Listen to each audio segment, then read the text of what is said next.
This is the crux. If the Son had to learn obedience by suffering,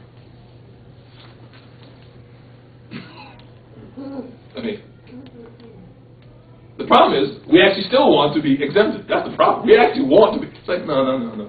If he had to suffer to learn obedience, and he already started off with wisdom, then it's a given we have to, if not more so. Because we are learning wisdom, whereas he started with wisdom. You with me?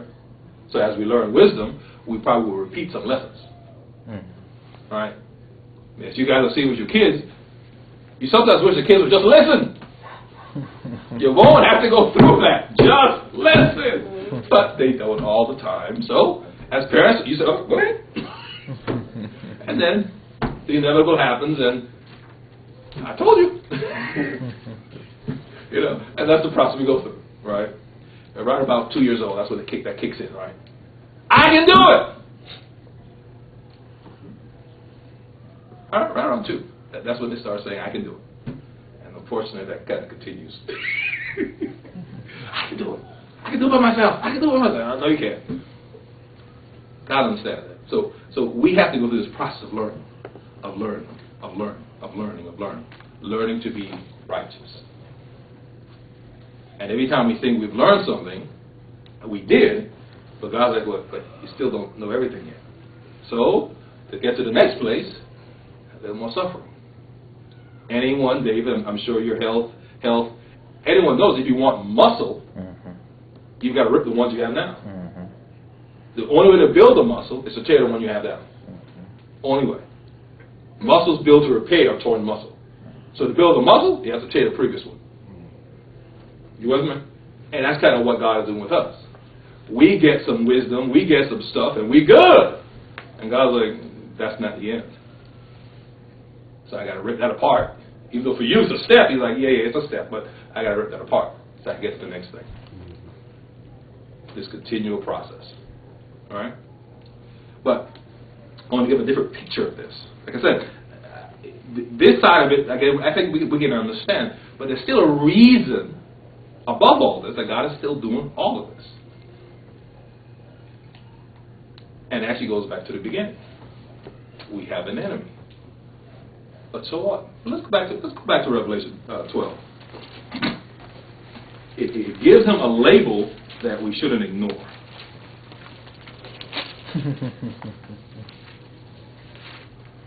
Gives him a label that we definitely should not ignore. And this is in verse 10 of Revelation 12.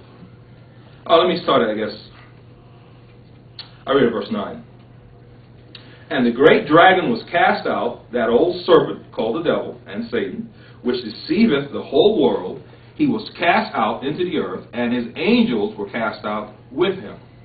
And I heard a loud voice saying in heaven, Now is come salvation and strength, and the kingdom of our God, and the power of his Christ. For the accuser of our brethren is cast down, which accused them before our God day and night. Here's the thing. If there was no Satan, what I'm about to say wouldn't matter. This would get rid of this last reason that we have to suffer. But this cinches it. Because it says on the day of judgment, well, actually, no, we don't need a way to judge it. It says every day he's talking about us. Right? And what's he looking for? He's looking for God to slip. He's looking for God to reward us when we didn't deserve it. And he can then point a finger at it. You gave her this, but she didn't deserve that. So that God can always be a just God, God can always be righteous, even in the eyes of the accuser, he allows us to suffer. We shouldn't want to get that. But let's go to the book of Job. Because God gives us an example of this, right? We have an example of this.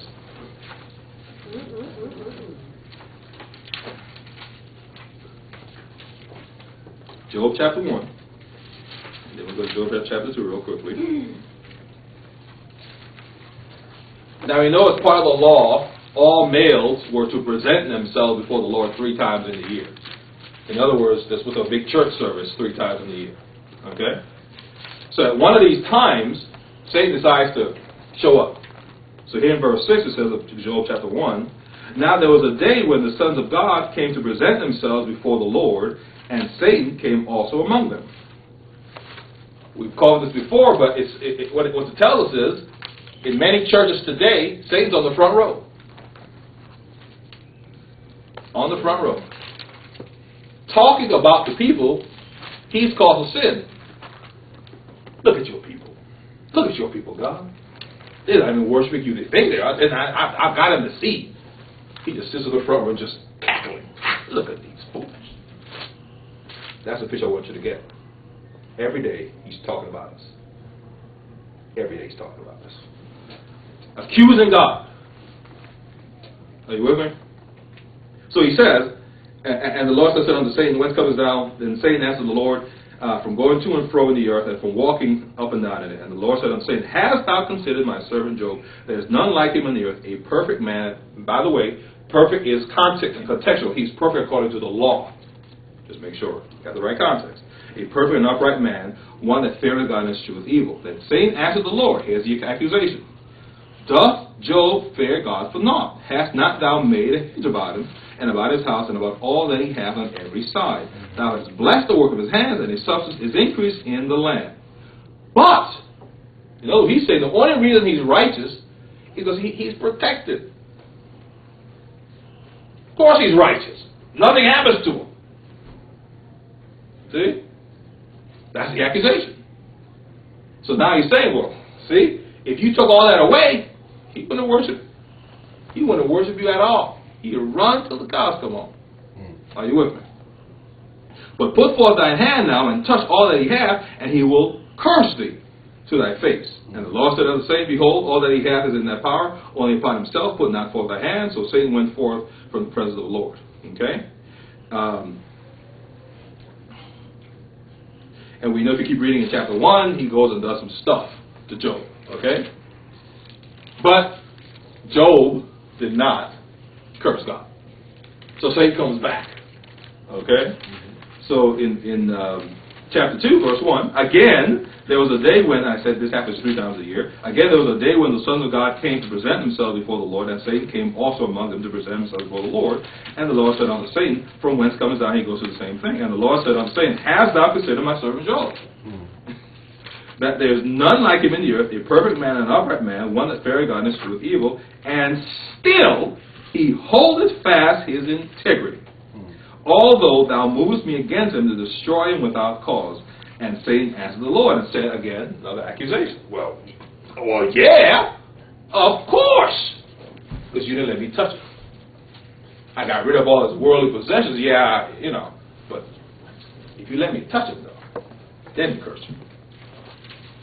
All right. In other words, God's being challenged about us every day.